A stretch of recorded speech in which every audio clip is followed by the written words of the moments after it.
What's up, my RC people? How y'all doing today? So, we've got the Gladiator out, and it's time to do more upgrades. I've already got quite a bit done to it. I've changed out the bumper, and I've added brass weights to both differentials, the big lugs up front, changed out to aluminum steering, put in a 9-gram servo, and it's all working pretty good. But I also want to do more to it. So I picked up these Injora links, and these are a high clearance link.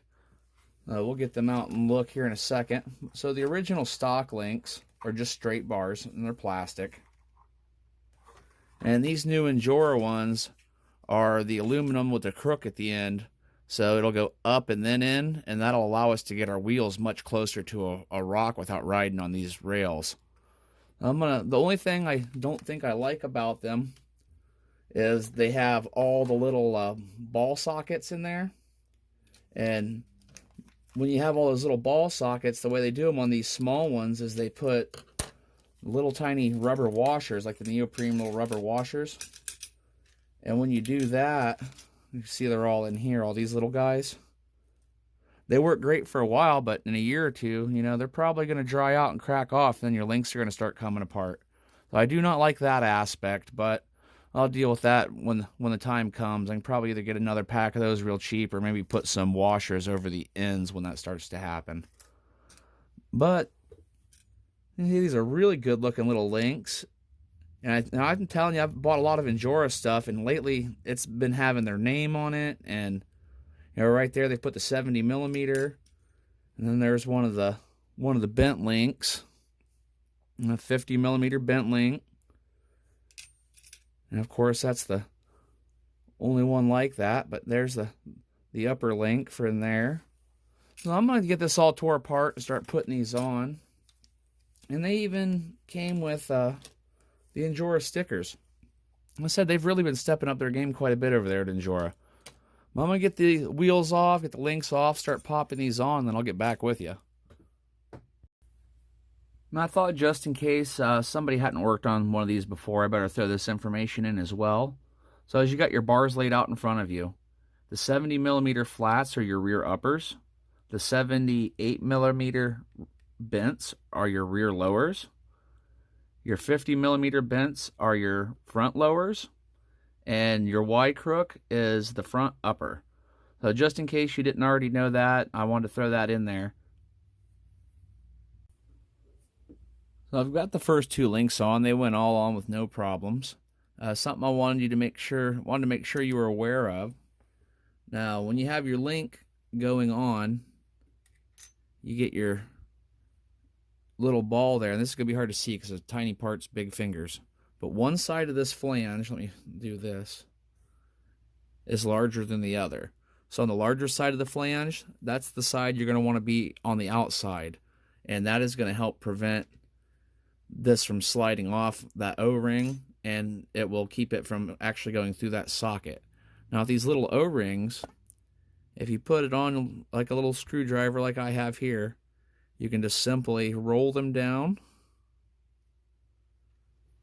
And I want to make sure my link's on the outside. This one will be facing this way. I'm going to put that through that side. And then you're able to take your second one and slide it right on there. And the reason I do these this way, because I've sent so many little parts flying across my shop here, that when you do it that way, that little O-ring can't go flying off anywhere if you don't get it seated the first time. But there it is. It's all seated in. It seats real nice, and they go together pretty easy. I've got one side on. I wanted to show you before I went any further how much of a difference this makes. And you can see that is quite a bit better clearance angle when we're approaching a rear axle from the stock ones. And all these pieces have fit down in the stock sockets perfectly. I haven't had to sand or file anything. They've all been going really good. And when you're doing your Y connector in the front, this will be the spot you're replacing, there'll be a dent in there, and that's for your drive shaft. So make sure you have that dent facing down towards the drive shaft.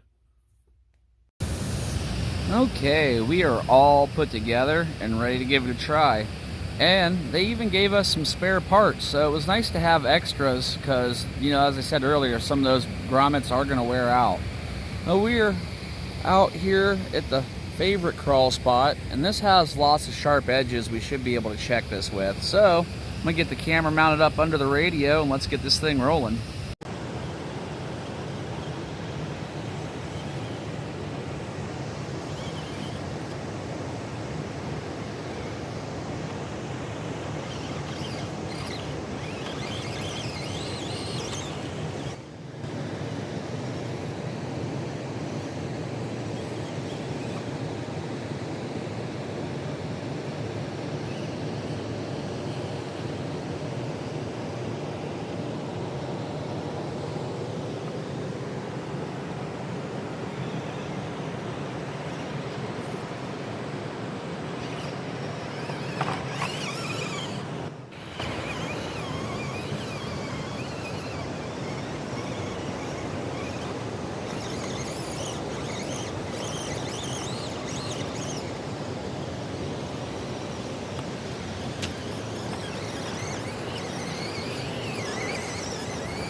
Okay, I think it did amazing. It really grabbed onto some stuff. That last little drop, I can't believe it stayed on its wheels. That was awesome.